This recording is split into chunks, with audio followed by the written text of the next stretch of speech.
friends! This is Marty and welcome back to another quitting time.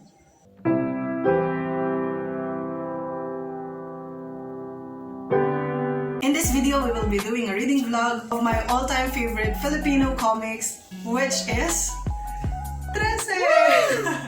I'm really happy for the support that Trese gets, and it's like I'm a proud mama here. Especially when I heard that Trese was going to be adapted in Netflix.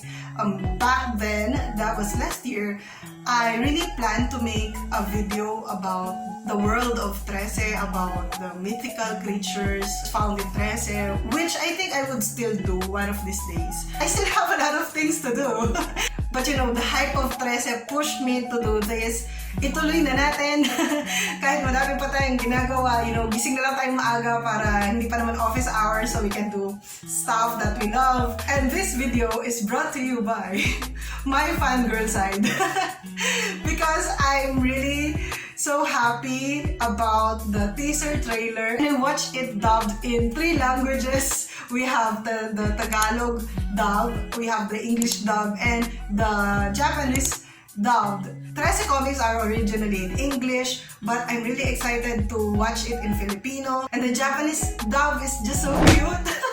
So I think I will watch it again in Japanese just so I could hear Trese speaking in Japanese. Oh my god, I'm just really so excited. And I am blabbering again. So for this week, we will be reading all of the Trese books that I have. First, let's talk about this. This is the stories from The Diabolical. This is a collection of short stories told by Hank. Hank is the bartender in The Diabolical. The Diabolical is the bar managed by Trese, and they are illustrated by the great Kajo Baldissimo. Just look at those illustrations. Oh my god, this is just, you know, Trese comics are so atmospheric and it engulfs you to that world. And then we have Trese Bloodlines.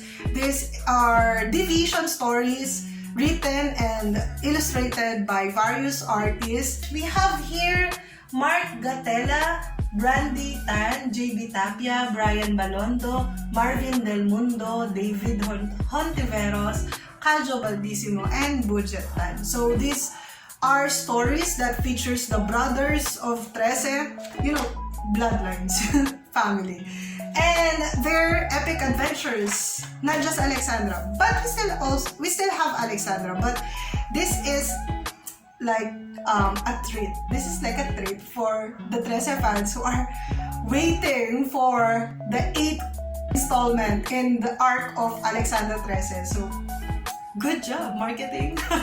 So we will be reading this again. And then we have here the 7 books that follows the arc, the main arc of Alexandra Trese. And this is the first book, Murder on Budjette Drive.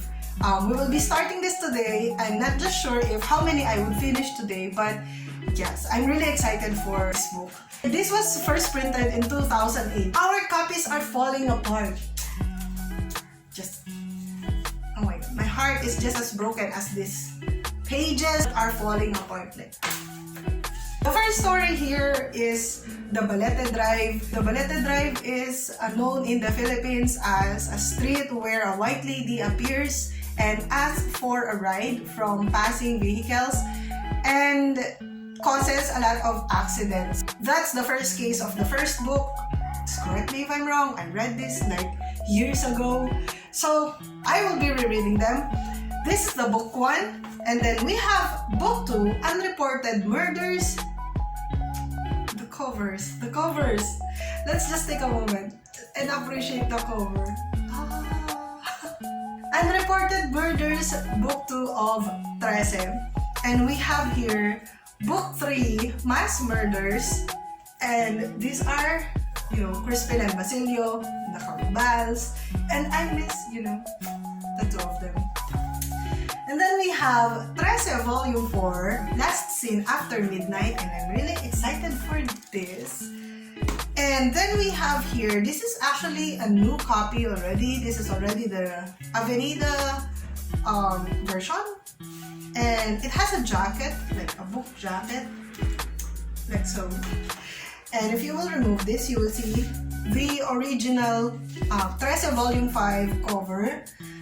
titled Midnight Tribunal. Tribunal. And then we have Trese, Volume 6, High Tide at Midnight. This is, if I'm not mistaken, this is a shokoy. This is like a male merman. It's not really a merman. It's a merman. It lives underwater. And it's like a male counterpart of mermaid. Not necessarily a merman, but yeah, it's a mer people. They are other species. And then we have the latest installment in the arc of Alexandra Trese, the Trese Volume 7, Shadow Witness, A Whole New Universe. I think that's a preparation for this one. Some of the new things that we read about here and were introduced to us here are also found and more discussed further in Trese Bloodlines. So I think it's better to read this first before going to read this. Yeah, here are all the books that we will be reading for this week. I'm really excited to go back to the Treseverse. And just like what Sir Budjette Tan has posted, let's read Trese comics before binging it in Netflix. I'll see you around!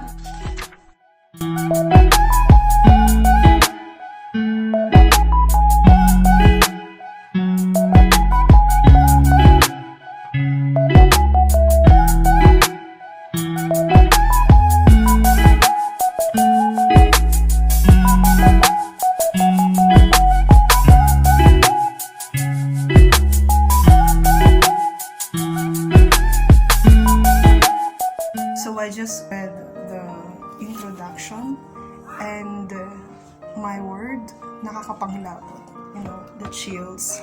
Because this introduction was written by Sir Jerry Alangilan way back in 2008, and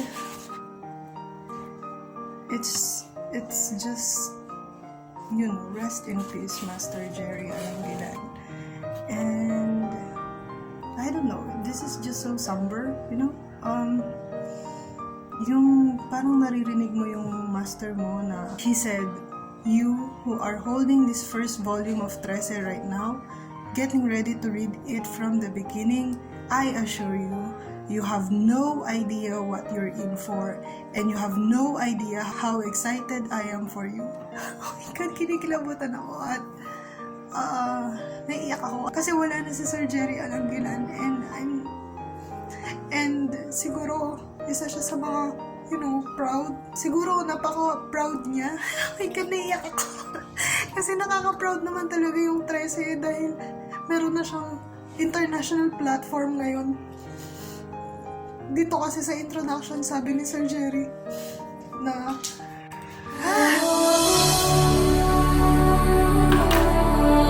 I don't know why I'm crying. Sabi niya noon, this is 2008. Sabi niya noon, I thought that the comic book could be better served being printed, published, and distributed by a big publisher so it can find the audience that it truly deserves. I'm exceptionally glad that this has now finally come true, and he's referring to this comic book, you know, to this version that I'm holding. But now, Sir Jerry, meron na siyang Netflix adaptation. Nakakapangilabot lang kasi it has come a long way.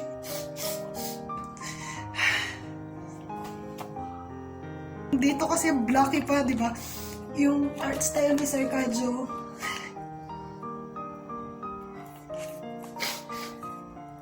Alam mo yung kapag nanood ka ng anime, tapos dati bilib ka na dun sa drawing na yun, tapos ngayon may mga bagong season na, tapos nag-evolve na yung drawing ng artist, yung artwork nila, and babalikan mo yung first season, yung first episode ng first season, tapos makikita mo how it started. I'm just so happy and so glad and so proud of the Treseverse. Wala yung feeling ng proud mama. Good job.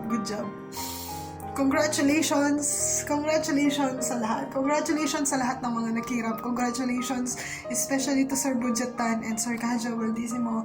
Thank you for bringing Trese to us, bringing this comics to us. This is like 100% Pinoy in an international stage, and it's unapologetically Filipino, and this is the representation that we deserve, you know? Ewan ko, ba't ako umiiyak? Parang ewan naman.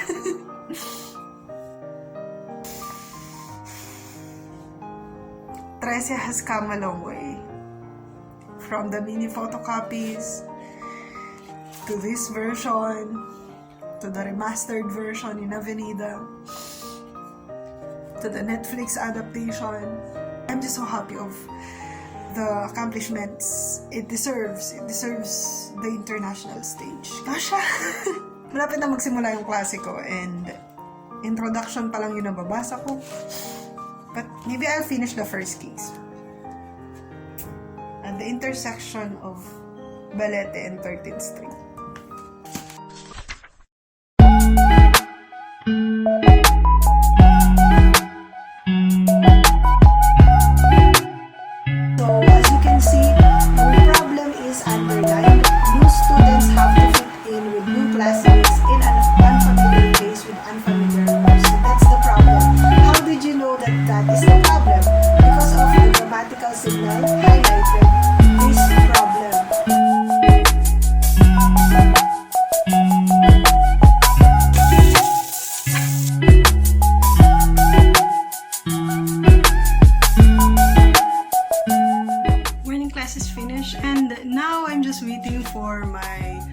Chicken broccoli to finish simmering, and so I have finished another case of Trese. The second case is Rules of the Race, where we met Maliksi, and now I suddenly remember all the fandoms of Trese and Maliksi out there. Kawai. So yeah, I'm really excited, and we have been introduced to the Tikbalang tribe, and this is what is really cool about the Treseverse. We get to meet all these Filipino mythical creatures in an urban setup. It's just so flawless, and it feels so natural reading about the stories that our grandparents have told us in the provinces, and now we see them along with us living in an urban setting. Trese is really a fresh take on Philippine mythology. That's why I really love them. And the writing style, it's just so clever. Sir Budjette Tan is just so witty and so clever. I really love his genius and his writing style. So we'll now go back to finishing the book 1 or the volume 1 of Trese, the main arc, and then we'll have lunch and resume classes in the afternoon. Mga bata. Naghihintay na ng lunch yan. Hi, Anya. Hi, Diyos. Satam na kayo? Opo. Sige. Let's eat na. Lunch na.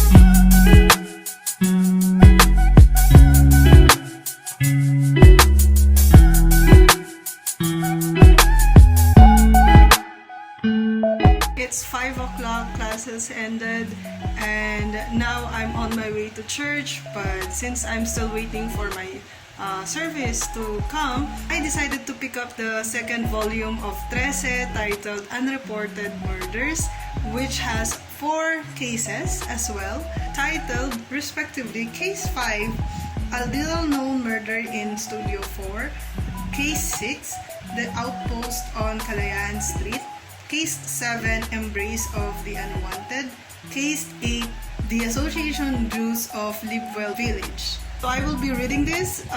Trese is just less than 100 pages, so you can actually read this in one sitting. And yeah, so that's what we'll do while we are waiting for the service.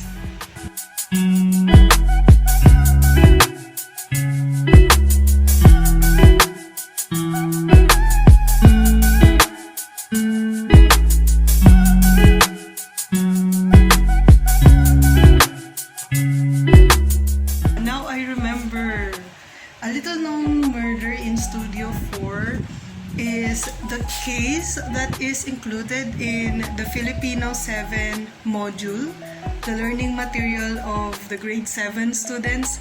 And I remember seeing Trese in Filipino language for the first time in 2015 because that was the time that I was teaching Filipino even though I am an English major. And I remember being really happy and so excited that the students would be reading Trese in Filipino.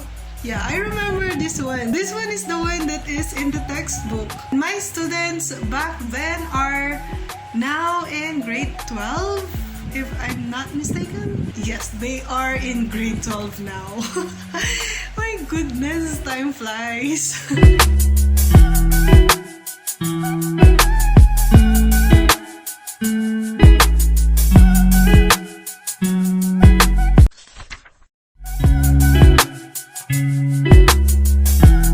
It's Tuesday, 6 p.m. We're done for work today and we're done with book 2. We will be reading book 3, Mass Murders, and it has the last 5 cases of the 13 cases of Trese. We'll be reading this while we are waiting for our friend to come in our dinner. Bye!